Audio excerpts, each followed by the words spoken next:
नळदुर्ग महामार्ग प्रकरण आणि या प्रकरणी उच्च न्यायालयाच्या आदेशानंतर बाधित शेतकरी हे आता वंचित राहिलेले आहेत। अधिकाऱ्यांना तात्काळ निलंबित करा अशी मागणी सुद्धा होतीये।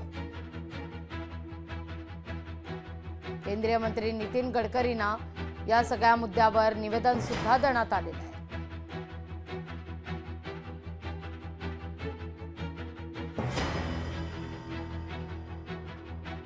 आपल्या मागण्यांचं हे प्रलंबित पत्र गडकरींना या ठिकाणी सादर करण्यात आलेलं आहे।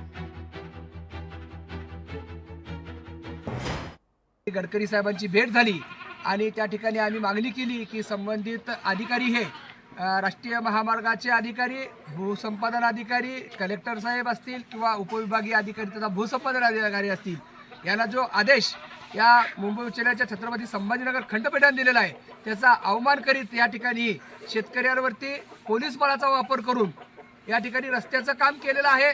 खऱ्या अर्थानं ज्या ठिकाणी माननीय जिल्हाधिकारी आणि त्या ठिकाणी शपथपत्र दिलं आहे मुंबई उच्च न्यायालयाच्या छत्रपती संभाजीनगरमध्ये की आम्ही या ठिकाणी पुढील प्रोसेस म्हणजे भूसंपादनाची प्रोसेस या ठिकाणी करत आहोत।